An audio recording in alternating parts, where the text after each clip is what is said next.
Welcome to the Alcohol Free Life podcast, brought to you by thesoberclub.com. I'm Janey Grace. This is for you if you've quit the booze or you'd like to, or maybe you're just sober curious. I'll bring you tips and motivation without any judgment, and there'll be inspiration from experts, quit-lit authors, and sober heroes.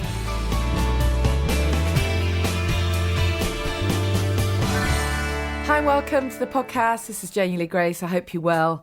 And as things, kids go back to school and things start to kick back in again, I hope everything's good for you. There's been a lot of chat with my group about people who are kind of looking to new directions. There seems to be something in the air. So, it's a very interesting time right now. And very exciting week coming up because the Sober Club is a year old. I can't believe it. Oh my goodness, it really does not feel like a year. Just last week was the week that my TEDx talk, Sobriety Rocks, Who Knew? If you haven't watched it, please go onto YouTube and watch Sobriety Rocks Who Knew, or you can watch it at the Sober Club, and give me a like and a little message. This was the day a year ago, or 31st of August, I think it was the date a year ago that went live on YouTube and people got to see it. So that was exciting. As I say, Monday the 7th of September is our 1 year anniversary of the Sober Club. It's been such a journey, just amazing, really. When I first started it, I've said this a few times, when I first launched the club, I did it because I wanted to sort of offer stuff around health and well-being. There was a lot out there around ditching the booze, and I wanted something for the what next, the as well as sort of thing, when everything's really underpinned by self-care and just optimum health and well-being. And we have really covered such an amazing selection of things in the club. So it has been really exciting. And obviously, if you're interested in joining us, now is the time. We are having a fabulous celebration online, sadly. Would have been in person, but fabulous celebration on Monday. So if you join us in time for that, we've got some amazing special guests and a fabulous virtual goodie bag. But we're kind of doing a mini launch, if you like, relaunch of the Sober Club. And then I'm going to close it up for a little while, close the doors for a little while we just get acquainted with our new members. And we've got some lovely new features coming on board. So if you do want to join us, now is the time. It's at this price. It's the, cost of a bottle of Prosecco or something. Not that you want that. If you join us now, you get some fabulous goodies as well. We've got a wonderful new subscription gift for those people who join up in next week, kind of now or next week. Glenn Harold is a guy who I interviewed on the podcast. He's a leading hypnosis author, and he's gifted us one of his great recordings, Mindfulness for Releasing Anxiety. This is so good, and it's suitable for everyone, whatever stage you're at. This is great. So if you join the Sober Club, you get that free of charge, and that's worth $10.99. There's a little exclusive motivation audio from me as well. And if you did decide to join us for a year, then you get 2 months free and a laser coaching call with me. I'm going to offer that to the first 25 people who sign up for a year. So you get 2 months free and a little laser coaching call with me. That's like a 20-minute coaching call where we get clear on what you want, really, on your goals. And don't forget, the club is for you if you're sober curious, if you're just starting, or if you've been sober for years. We've got members who are 6 years sober, and they love it because we focus on the everything, on the mindfulness and the mindset and the nutrition and the fitness and the relationships and the passion and purpose and literally all of that. This week we've got a great video interview with a hormones expert. We've got some amazing stuff. Anyways, it's thesoberclub.com. That's where you have to go. And we recorded this week's podcast guest. I actually did it as a live session for our members. So afterwards, after our session, they got to ask some personal questions as well. But I thought that would be a fun way of recording the podcast. So It might sound very slightly different, but not too much. But I really hope you enjoy this interview. It's registered nutritionist Rob Hobson, and we're going to be talking all about sleep. I mean, man, is that a thing? Is that a thing for all of us? So enjoy the interview. My guest is registered nutritionist Rob Hobson, and I spoke with Rob on the Club Soda Mindful Drinking Festival, which was fantastic fun, and we had a really good chat about nutrition, and that interview is out there for everyone to see. But since that interview, I've realised that Rob is not just a nutritionist; he's king of sleep and sober sleep as well. So, and it's something that comes up so often, so I thought it'd just be fantastic to invite him on, and to chat about sleep. And we're doing this live so that some of our Sober Club members can chat to Rob as well and get to ask some questions. So Rob, thank you so much for being part of this. Tell us a bit about your background. Yes, so as you said, I'm a nutritionist. So I've worked for the last 15 years in nutrition. I've done lots of different things really in my job. So I started off in public health actually, and then I moved into working for myself, and I've worked with many wellness brands, lots of different brands, and I've travelled all over the world with these brands, and I've got private clients. I've authored the Detox Kitchen Bible Cookbook and also The Art of Sleeping, which you just mentioned about sleep. And I kind of just get involved in everything to do with nutrition, really. I'm not very specific. I just, like I said, I work with brands, I work with individuals, I work with charities, all sorts of organisations, anywhere where there's some input needed in terms of nutrition and health. Yeah, and I think what was great when we did our last chat, why I really loved chatting to you is because you've got a really kind of balanced approach about everything, and I think that's the only way it's going to work, isn't it? You know, we all know that, just to talk nutrition for a moment before we move to sleep, but you know, we all know that sort of fad diets don't work, and excessive anything doesn't work really, so your approach is very much about balance. Yeah, definitely. And I'm not sure if that's because I'm a bit long in the tooth or, and I've seen a lot of stuff come and go. But I'm definitely about balance. Because like I said, I've been around for a little while and I've seen faddy diets come and go. I've seen the latest health chart. I've seen it all come back and forwards, and it all kind of just goes full circle to kind of balance. And actually what we've got now, which is quite interesting, is just trying to entangle it with people and get people back to basics, which is quite difficult when they have got all these other ideas now, which is bombarding us through the internet, through social media, and often by people that aren't really qualified to give out that kind of information. Yeah, absolutely. And certainly when it comes to ditching the booze, you know, nutrition is one of the biggest factors in making it easier, really, and just helping that transition from drinking every night and absolutely poisoning your body to sort of getting well. And I've said many times, you know, I didn't do it right, even though I used to think I was queen of healthy eating. Actually, I forgot everything in my first few weeks of ditching the booze. I literally forgot the lot. And I've had so many clients, you know, in the last few months and Sober Club members who often say, people usually start off by saying, oh, my diet's really good. I always used to say that. But then when you look into it, actually, you're not really providing yourself with the right nutrients to sort of help with your brain chemistry and all of that. So just before we get into sleep per se, do you have a few tips for those early weeks? We have a few people here who are on day one, or maybe they did a few months or a few weeks and then they tripped up and now they're back again. And you know, I'm always trying to say, try and help yourself through food. So what would be your top tips for people in those early weeks? Well, first of all, we talked about this when we talked last time. Don't try and do everything at once. So if you're doing it we talked about weight loss actually, didn't we? And if you're doing it for weight loss purposes, then, you know, give yourself a bit of a break. Don't suddenly give right, I'm going to give up the booze, I'm going to give up sugar, I'm going to give up this, I'm going to give up that, because it's all probably going to go a bit wrong. So take it slowly, focus on giving up the booze, and take little steps in terms of your nutrition side of things, especially if you're trying to lose weight, because I think the accumulation of all those little small changes has the best results. If you're going to do one thing, maybe focus on one thing as well. So for me, eat more fruit and vegetables. Like, it's really simple, but maybe just focus on that. Some people go and get their ketogenic diet book out and they start like going crazy.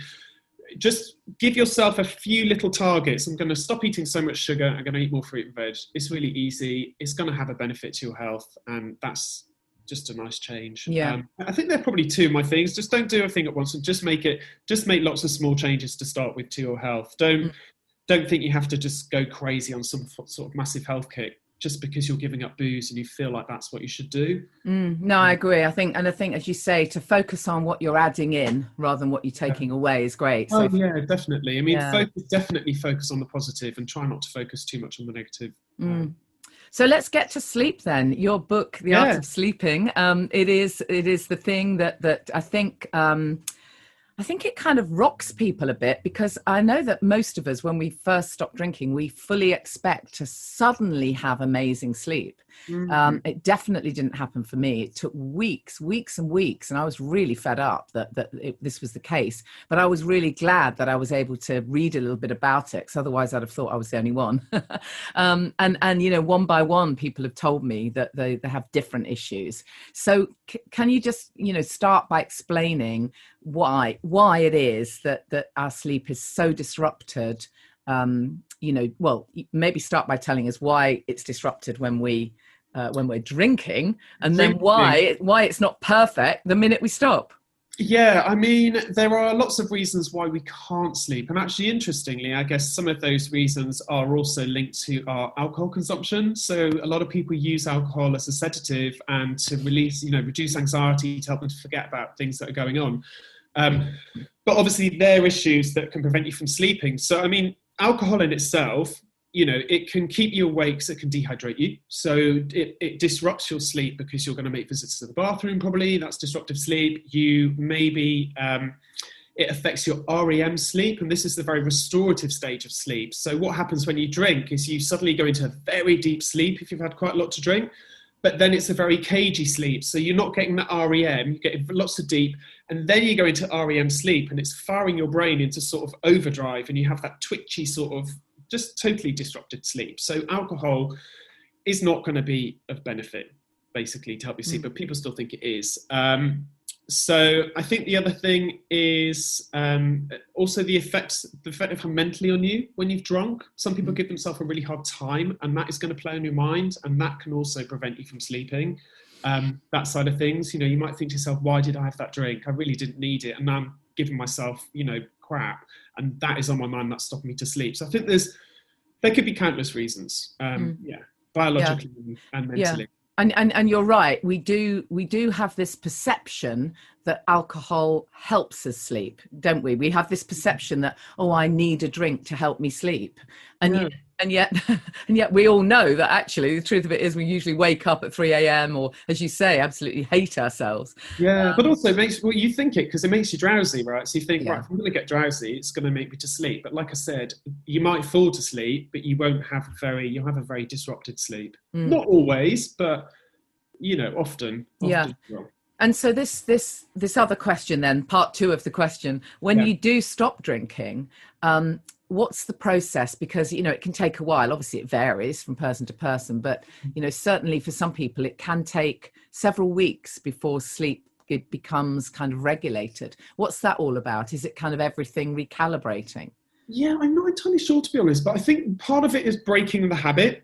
So I think what you're trying to do is break a habit. So at night, you might start to feel a little bit anxious because you're not having that drink and you think that's what helps you to sleep. So that could be playing a role. Biologically, I'm not entirely sure. I'm not sure your body just gets used to the alcohol as a way of helping you to sleep. And obviously when you don't have that. But for me, I think it's more that anxiety, that twitchy feeling like, I don't really know what to do myself. I really want to drink, but I don't want to have a drink. And then you don't really know what to do with yourself. And that is not helping your mind to relax and get yourself ready for sleep. A lot of stuff is going into overdrive. So for me, it's that side of things. So the age-old question then, how much sleep do we need? Yeah, it's an interesting question. So obviously we're told 8 hours, but very few people actually get 8 hours. Most people in the UK get about 7.5 hours sleep. Quite a large percentage get about 5, less than 5 in some cases. There is a theory that everybody's different, and actually there's this 8-hour myth. and the fact that, some people naturally need less. I actually did a DNA test, and although this isn't massively scientifically proven, it actually said it's in my DNA to only need to have 5 hours sleep. Really? Function optimally. Yeah, which I thought was strange. I mean, the whole reason I wrote this book is because I really suffered with insomnia. And for me, it was just a little bedside book that had everything in it that I had used to help me to sleep. And it wasn't, massively overcomplicated, just lots of tips and tricks and hacks to help you get to sleep. But yeah, most people get about 7.5. I mean, what the science says on 7.5 is that's what you need for your body to regenerate, and, everything else is to produce growth hormone. Your brain is figuring out what's going on and putting thoughts and memories into process. So I think if you're getting 7.5, you're doing okay. But, and I suppose, as you say, the important thing is that you managed to go through all those cycles. Can you just explain to us again what those sleep cycles are and why they're so important? Yeah, so you have sleep cycles. So the first stage is a very light sleep. Then you'll go into deep sleep. And that's where the brain is actually shutting off and the body's sort of regenerating. And your body, you don't have a lot of deep sleep. So if any of you have got Fitbits and you're looking at the data going, oh my God, I don't get enough deep sleep, I need to change this. Your body doesn't want to be in deep sleep for long. The first few cycles are 90-minute cycles across the night of those 4 stages. Your body is in protective mode. So only a couple of those cycles, it'll actually go into deep sleep because you're quite vulnerable. If you imagine, we've had these cycles since dawn. So if you imagine cavemen, they wouldn't want to be asleep in this very, very deep sleep for very long. If something happened, you wouldn't wake up. So after that, we have another state. We have 2 light, 1 deep, and then we have REM. And REM is where we dream. That's where the brain is working to process memories and everything else. And that's very restorative. And that's the stage that we'll have also before we wake up on the last cycle before we rise. So essentially it's light, deep, and then REM. Yeah. And what about timings then? Because again, I've heard nutritionists say you should go to sleep really early. Somebody I interviewed last week was saying it should be 10, but then other people say it doesn't matter. So, but isn't there this thing whereby sort of, I don't know, if you look to tradition, then it would be when the sun goes down, we should be resting, and when the sun's up, I don't know. What is the truth? Well, interestingly, this is also built into your DNA. So we have the circadian rhythm, and this is lots of biological processes that happen over a 24-hour period. And that actually developed because in Africa, where we all originate from, they have a set 12 hours of daylight, 12 hours of noon, and that's night and daylight. That's what they have, and that's how we developed. Some people have a chronotype that makes them more larks, so they naturally want to wake up early and they want to go to bed early. Other people are naturally built into their DNA to be owls, so they naturally go to bed late and wake up late, and that's kind of it. So you're one of the two. I'm definitely a lark. I'm a bit of a granny, so I like to be in bed at like 9:30, but then I'll get up at about 5 o'clock. Whereas I know friends will not go to bed till 1 o'clock in the morning, and they'll want to get up later. The problem is society is not built really for owls. So there's a problem that it can be a bit of a problem if you're a night owl and it's really hard for you to break that cycle, but you have like a 9-to-5 job. This can have quite an implication on how you feel in the day. So that is quite an adjustment, and you can't really change your chronotype. It's really difficult for somebody that's a proper night owl to say, go to bed at 10 o'clock. So it's probably not going to happen. So I think this is one of the interesting things about these chronotypes and how it impacts on how you feel in the day, how awake and energized you feel. Yeah. There's research actually on other chronotypes, like a bear and a dolphin and all these things. And apparently a lot of the nation is bears, which means you crave sleep, and it's difficult for you to get up in the morning. You want to go back to bed all the time. And they've got these wonderful sort of descriptors. So if you're a lion, you're amazing. You're really highly achieving. You get up early. You're like Superman. You never feel tired. And then there's this poor bear that's like, I just don't want to do anything. Want the PJs on. Yeah. So you're not defined by your chronotype. It's just there's these typical, owls are very creative at procrastinators, whereas larks are very go-getting and doers and stuff like that. But Who knows? We've got pals that are very But go-getters. I think one thing that is true is that in those early weeks when you're ditching the booze, Yeah. self-care is really important, and actually kind of taking yourself off to your cocoon is actually a very big part of that. And I often tell people, if they if going out doesn't feel right, or if they just feel exhausted, or they've got the wine witch screaming in their head, just take yourself off to bed, write a gratitude journal or whatever, and actually just go and be kind to yourself. But what is a good protocol around, what's the expression? Sleep hygiene. That's the expression, isn't it?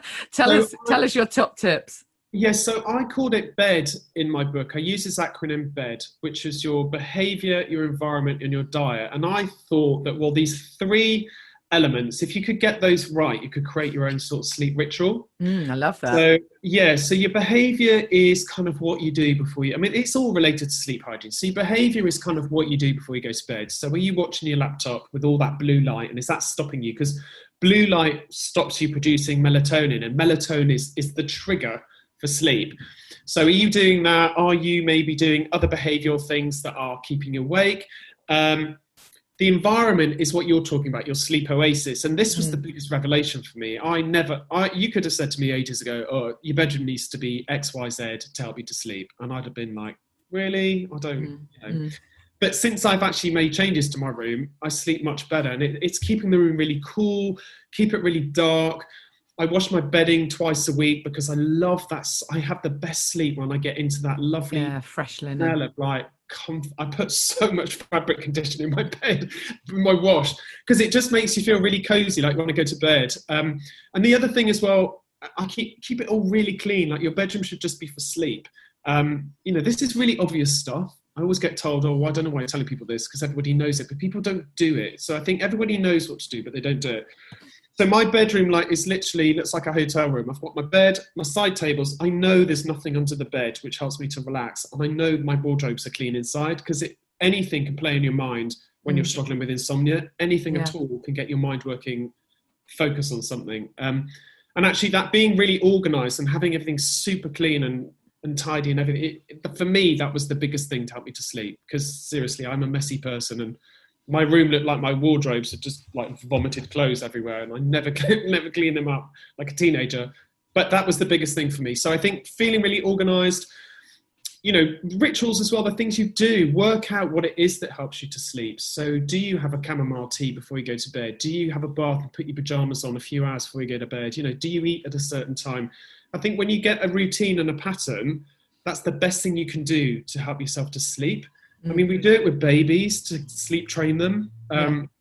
Look at me like I've got kids. I haven't. But I know that you might want to sleep train your child. You give them a muzzy, you give them a bottle at the right time of day, you give them a cutch, and then you put them to bed, and the bedroom's all nice and clean and tidy and cool. And we kind of forget all of that, and then we don't do it for ourselves. So find out what sleep ritual works for you, and just try and stick to it every night to get into a routine and a pattern.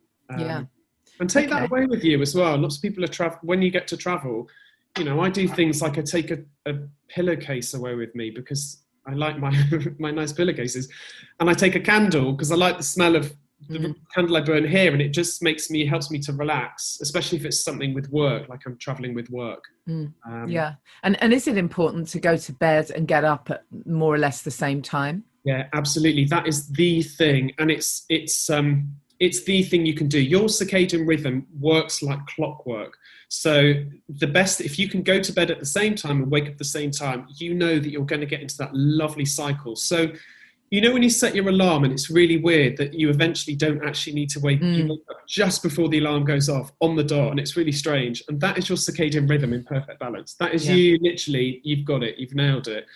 When we start moving about different times and not sleeping, and I think this is the thing with drinking as well, you can be quite erratic with when you go to bed. You might end up sat on your laptop staying up, or whatever it is that you do, you're out drinking or whatever. So one of the best things you can do is get that right, and you feel really centered. Then it's a really nice feeling, when you know everything's working like clockwork. Is it possible to have too much sleep? Yeah, definitely. So you can get this sort of sleep inertia. If you get too much sleep, it can be just as tiring as not getting enough. So yes, definitely. And there's no such thing as catching up on your sleep, really. Some people say, I'm just going to lie in bed all weekend. Your body doesn't know it's the weekend. Your body's like still got this clock ticking inside. So that's more you thinking that you need. And if you just lie in bed all weekend, catching up on your sleep, you're not going to wake up feeling very nice on Monday morning. What about naps then, on that note of the kind of catch up? I'll have a nap in the afternoon, that kind of theory. Yeah, so there's a theory about naps. So there's this guy called Nick Littlehales who wrote a book, and he talked about these 90-minute cycles, and he told you to work out how many cycles you needed to get your 7.5 hours sleep. My maths isn't great. Is that 5? Yeah, I think it's 5. And he said for every cycle that you miss, you can have a small nap in the day. And he recommended that you don't nap for more than 20, 25 minutes, because as soon as you go beyond that, you enter deep sleep. And that's when you get that weird sleep inertia when you wake up. So, yeah, if you're feeling really tired in the day and you haven't slept, I don't see the point in sitting there like a nodding dog. I think it's perfectly fine to close your eyes and have a bit of a cat nap, but just don't do it too long. I think he suggested to have an espresso just before your nap, so when it kicks in, you wake up. Oh, yeah, I've heard that theory. Yeah, I think that depends how sensitive to caffeine you are. Yeah. But yeah, it just don't do too much. And even at uni, I used to just put my head on the desk when I was younger, just for 5 or 10 minutes, and that was enough to shake off that horrible feeling that you know when you just really can't get it together. Yeah. Okay. I've got a couple of questions I just want to throw at you from members. One person said, I go to bed about 10 or 11 p.m., but I wake around 2 a.m. Or 3 a.m. And I can be awake then for about an hour. It doesn't make me too stressed. I still keep quite calm, and then eventually go back to sleep. But it doesn't feel quite as energized during the day when that happens as if it goes through. So I suppose the question really is one that many of us have, which is, why do some people just sort of wake up, and sometimes you're awake for quite a while and you just can't get back to sleep, and that can really stress people out. That's how people can, if you lie awake really panicking, it can feel really stressful, because particularly if you lie awake thinking, oh my God, I've got such a busy day ahead and I can't get to sleep. Yeah, that is really stressful. I mean, I guess I don't really know. I mean, I guess it could be a habit that you've got into. So I'm a bit like that, and I end up 1 o'clock on the dot, I wake up, and I think it's just that maybe I've got into that habit because of not sleeping. So you really need to address maybe some of the issues around maybe what's playing on your mind. So maybe keep a diary, jot down what you've got to do the next day. Even subconsciously, you might not realize that this stuff is playing on your mind. That could be thinking of, you might find nice meditative ways, breathing exercises that can help you to get to sleep. Because the thing is to try not to get your brain to start firing up and start thinking about things once you're awake, because that's really annoying. I mean, I often just get up and I say to people, if you're really lying there and you just can't get back to sleep, don't just lie there staring at the ceiling. I think you're better off getting up and doing part of your sleep ritual that helps you to sleep. So get a nice tea, whatever it is, a herbal tea, sit on the sofa, keep the lights down low, read. If you really want to put the TV, put it on, but try and put it on a setting where the screen is not so bright, or whatever it is you need to do. But I just wouldn't lie there ruminating thoughts and stuff like that. But and you can break this pattern, I think, but I'm not quite sure how you do it. I mean, it's beyond me. I'm not a sleep therapist. I'm more, the sleep hygiene side of things, what you need to do. But you can have therapy would give you CBT techniques and different ways of helping you to change that. But yeah. And then a similar question, somebody else says, I definitely sleep better than I did when I was drinking, but I wake up tired and not feeling refreshed. And she says, I do have a good sleep regime with some meditation, a warm bath, the room is cool, but this quality of sleep still seems poor. And my Fitbit, you mentioned Fitbit earlier, tells me that I don't get enough deep sleep. It's exactly what you were saying. I often wake frequently during the night for loo breaks or twitchy legs. Funnily enough, I used to have that in the early weeks of Digital Boost. What the hell? I had no idea what that was about. No one had ever told me about that. And it was just the most bizarre thing. It knocked me for six on about the second week of being sober. I suddenly have this awful kind of leg cramp thing going on. Is that linked to magnesium? Am I right about that? Yeah, definitely. I mean, first of all, with that comment, I mean, if you're getting up through the night, this is the problem. You're disrupting all of those sleep cycles. Yeah. And could be at different stages of the cycle. So if you're constantly disrupting it at the REM stage, and if you're not getting enough REM sleep, that is going to make you feel a bit sort of ugh in the morning. So again, working out ways that you can address that. Why are you waking up? If you're waking up to use the bathroom, maybe don't drink anything. This sounds so basic, but maybe just don't drink anything a couple of hours before you go to bed. Some people suffer with heartburn, so we can talk about diet and sleep a bit later, but maybe it's addressing that, digestive issues that are a problem. Restless leg, yeah, magnesium. I love magnesium. I think it's one of those supplements that's a really good one to try and take. Especially for women. Women more than men. Women often don't get enough of it in their diet, and it's quite hard to absorb from food. You only absorb about 50% of the magnesium from food. So I would definitely take a supplement. Look for one that's got your daily dose, like 375 milligrams, I think, is the daily dose. Well, I know. So take that before you go to bed. What about the sprays? Do you like the spray? The body sprays you can use, or the magnesium salts in the bath? Yeah. So the good thing about magnesium is it's absorbed through the skin as well as through the gut. And actually, for some people, they might absorb it better through the skin. You can also buy sprays, so it's on your tongue. So yeah, it's good because it's also good for anxiety. It's good for anxiety. So what it does is in the brain, it binds to these things called GABA receptors. And that sort of quietens down the activity that's going on that's related to anxiety. I mean, I'm not going to say it's like a sleeping pill or anything like that, but it just works for some people. So I don't see the problem in just giving it a go. And there's some research to say it might help restless leg syndrome as well. So, So in a sense, are you kind of saying that, look, if all things being equal, if you've got your reasonable, sleep hygiene in place, if your diet is okay, and we'll talk about that in a moment. Yeah. But all things being equal, if you've kind of done what you think is all the good stuff, but you still are waking up and you have this sense that you've had a very poor quality sleep, or you just don't feel refreshed, is what you're saying.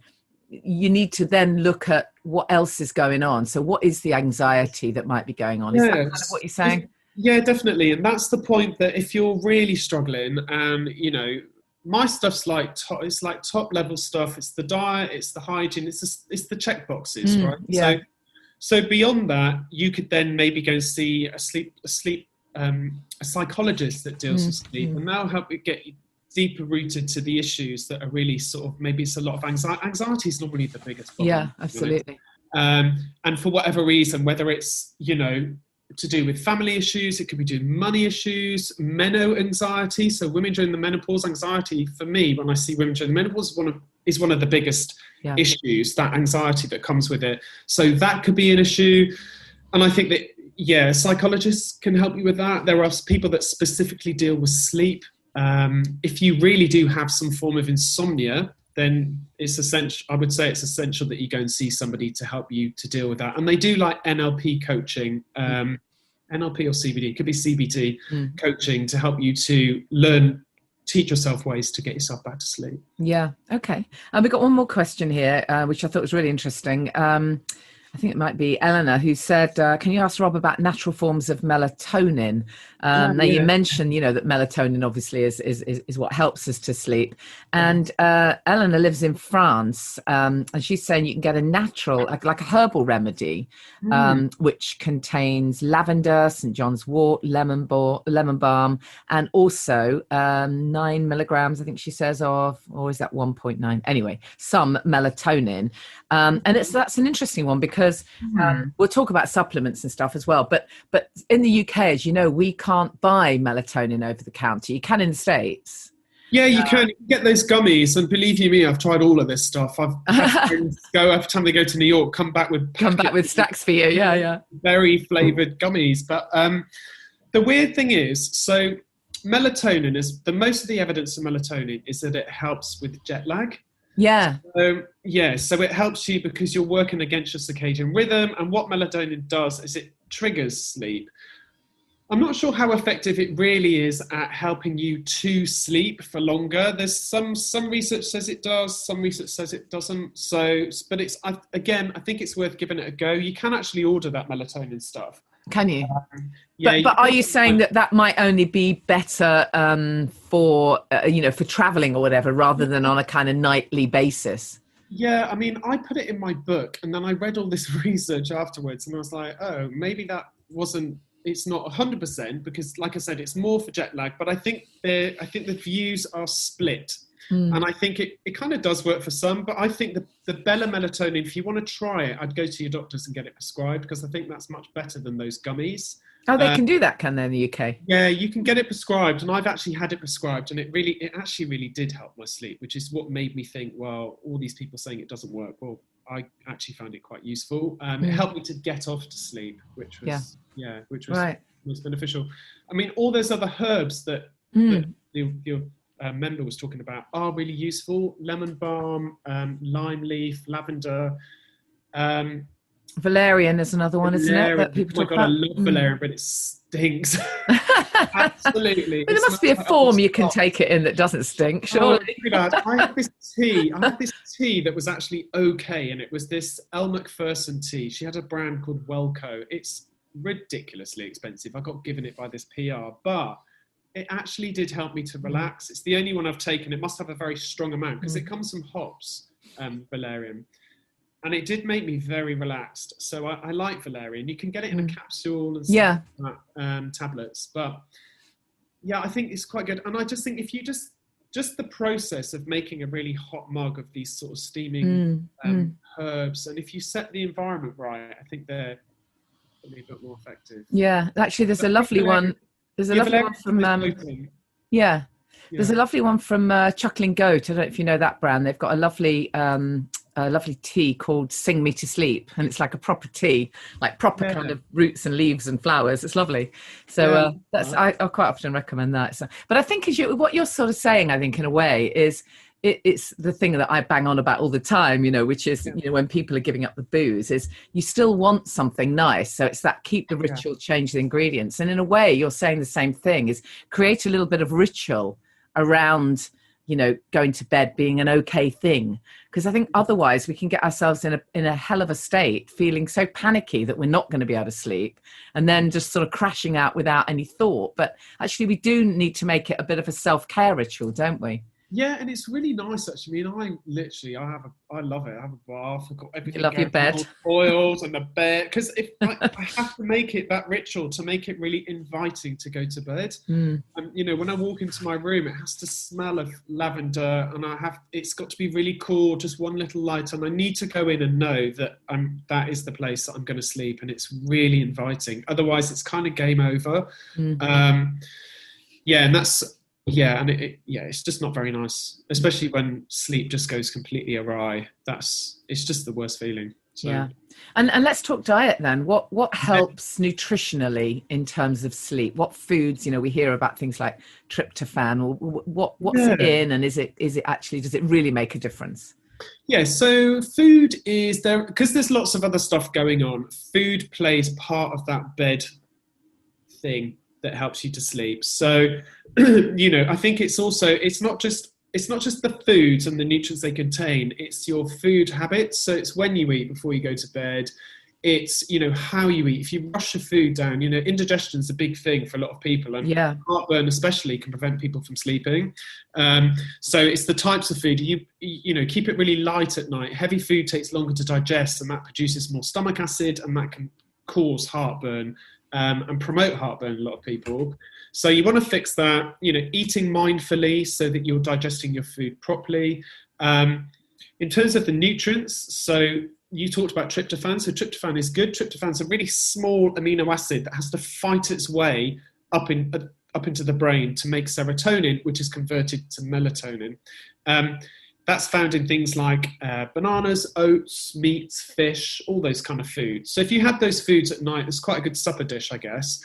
But what you need to do is combine that with the carbohydrate, because the carbohydrate draws all of those other amino acids away, so that tryptophan can make it up into the brain. So something really light, you could have a turkey stir fry with a little bit of brown rice or quinoa or something like that. That would be good. It's actually where the old wives' tale came from, with honey and milk. So honey contains tryptophan, milk contains tryptophan, but honey is the carbohydrate to help tryptophan get up. And then it's really, other foods like magnesium foods. So we talked about supplements, but you do find magnesium in things like dark green vegetables, nuts and seeds, oily fish again, those kind of foods. What about chocolate? Yeah, you do get it in chocolate, but all that sugar is not going to help you. No, that's true. But I was thinking about the really dark chocolate. I was give me a break. No, that's not going to help. But I do make a sleepy tea. I do make a sleepy tea, and what I do is you put cashew nuts and water into a NutriBullet, so it makes like a cashew nut milk. Whack in some raw cacao or coconut powder unsweetened, so it's really rich. And then I like to put in a little bit of coconut oil and some cinnamon, and then just heat that up. And it is loaded with magnesium. Lovely. It's not very high in sugar, so you just put a tiny bit of honey, so you've still got that really nice bitter chocolate flavour. But yeah, that's a nice thing. And then you've got things like B vitamins and calcium. They're also used to make melatonin. So just eating a good variety of foods, maybe focusing on magnesium foods, maybe planning your meals to have that sort of tryptophan carb balance at night is probably quite good. Try and avoid sugar. It's just a stimulant. We haven't talked about coffee. Coffee is also a stimulant. We also have a gene in our body that means we're either slow metabolizers or fast metabolizers of caffeine. So when I did my DNA test, to whatever it was worth, it did say that I was a very slow metabolizer of caffeine. So I know that I'm really jittery when I drink caffeine. So I won't have anything after midday. And I just think that's a good rule of thumb if you can't sleep. That first coffee is always amazing, but that one about 3 o'clock just feels a bit grubby, like you didn't really want it. Yeah. Somebody was asking actually about whether cortisol releases again. She's heard that cortisol releases again after 10 o'clock at night. Is that any truth in that? I don't think after 10, because 9 to 10 is when the body wants to produce melatonin because it gets dark. You produce cortisol to help get you up in the morning. So that last bit of the sleep cycle, the body stops producing melatonin and releases cortisol to sort of get you out of bed. And actually waking up is just as important as going to bed for me. I think that you want to wake up nicely. So make sure you've got as much natural light as possible, so the body switches into sort of wake mode. Don't turn your phone on too quickly. Absolutely. So many people are guilty of that, I know. Yeah.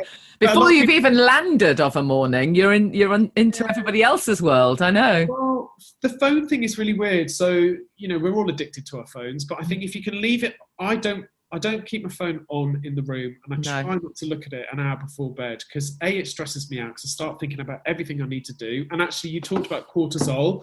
If you start getting stressed, you will produce cortisol, and that is going to interrupt melatonin production. So that is going to help prevent you from sleeping. And when you wake up, just don't be in a rush. Just wake up nicely, have your breakfast. Nothing's that urgent. Don't put yourself in a bad Do you think it's okay? Do you think it's okay to do that kind of snooze thing, with the alarm? Or are you one of these people who believe you should kind of choose what time you're getting up and make it a case of, okay, the alarm goes, out of bed, Just get up. I just don't, it's not going to make any difference. And if you happen to fall asleep for just a little bit too long and you go into that deep sleep, you're going to wake up really groggy, and it's just not a very nice way to start the day. Get up, open all the windows, get up, go for a walk, whatever you've got to do to wake yourself up and feel alive, I think is my view, Excellent. And if you're not drinking and you've managed to get to sleep early, and nothing beats that feeling. Absolutely. Even if you've kind of been up and you're feeling a little bit sort of rusty, just to get up and get out and get some light and get some fresh air, I think is the best thing you could do, rather than just rolling over and hitting. Yeah, exactly. I think that's one of the things that, that people find when they ditch the booze, when the sleep does kind of kick in and start to feel better, and you just get that amazing feeling when you wake up. So, oh my God, I'm sober. It's so fantastic. That never goes away, that happy feeling. Yeah, and you look forward to waking up as well, which is quite nice, because you're going to wake up fresh. Exactly. Yeah, I love that feeling. Brilliant. Rob, it's great to chat to you about all this stuff. Just remind us of your book and where we can find out more about your work. Okay, so my book, that book's The Art of Sleeping. You can get that on Amazon. You can also find my cookbook, The Detox Kitchen Bible, on Amazon. You can follow me on Instagram, which is Rob Hobson Nutritionist. And you can go to my website at robhobson.co.uk. Excellent. Thank you, Rob. Perfect.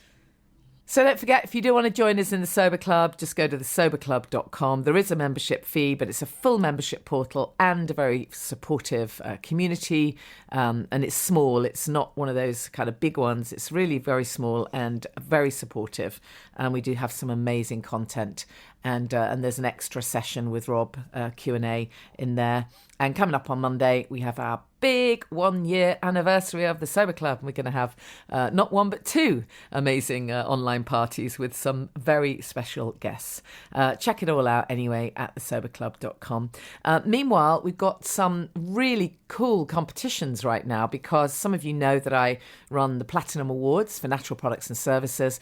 And we have a category for alcohol-free drinks. Of course we do. And we've got some great entries. I'm so pleased that a bunch of my favourite brands have entered. Ginesque have entered this year.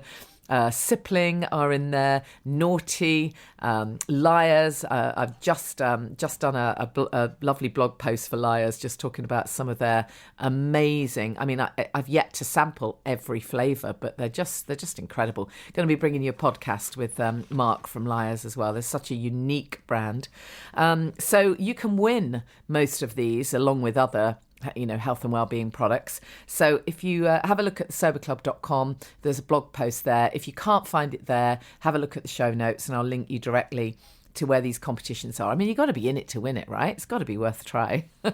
Have a go. So get yourself over to our competitions. I'm also going to be hosting, whatever the expression is, a non-toxic pop-up shop. That's all part of our awards. Normally we would have a big event, of course, but we can't this year. But the awards announcement will be on the 23rd of September. And from the 17th of September, we have a pop-up shop featuring some of the great products, the natural products. So if that's something you're interested in, check it out. It's in Bloomsbury at Hello Love. It's the amazing Hello Beautiful Foundation, the cancer charity they have there. So if you're in the UK and you can pop by their fabulous little vegan cafe and little shop there in Bloomsbury, then check that out with some of our awards products. So there's a lot going on, to say the least. But I would love to hear from you. Always love to know if there's any guests you would like to suggest for the podcast. I'm always pitching out to try and get people on the podcast who can bring you some great info and tips and advice and all the rest of it. And I've had some amazing guests. I feel so blessed for that, really. And for the people that come and offer us content for the Sober Club. It's amazing. We've got some really tapped into some great people. So let me know if there's anyone you'd like me to try and interview. Obviously, I'd love you to connect on social media at Janey Lee Grace and on Facebook at Janey Lee Grace Loves. Don't forget, I offer coaching as well, one-to-one coaching, very limited number of clients, but reach out if that's something that you're interested in. And whatever's going on for you right now, just stay grounded. I say that because it sometimes feels as though people are just kind of really ungrounded right now. I don't know what's going on. But anyways, stay grounded. And if you're doing this sober thing, give yourself a massive hug. Oh, I must tell you, just quickly before I finish, I'm also involved in the Wonderment Festival. This happened last year in just outside Reading. It's a beautiful setting. It's a natural detox retreat, I suppose you could call it. It's all very wild and natural, and there's bell tents, or you can take your own tent, and there's a whole bunch of stuff that's going on there. It's a absolutely wonderful event, and I'm so pleased to be speaking there on the Sunday. I think it will be. I'll be speaking about health and well-being, and no doubt sobriety too. So if that's something you're interested in, check the show notes, and I'll give you the link. Wherever you are in the world, whatever's going on for you, I'm sending you a big virtual hug. See you next time. Thank you for listening to the Alcohol Free Life podcast, brought to you by the Sober Club.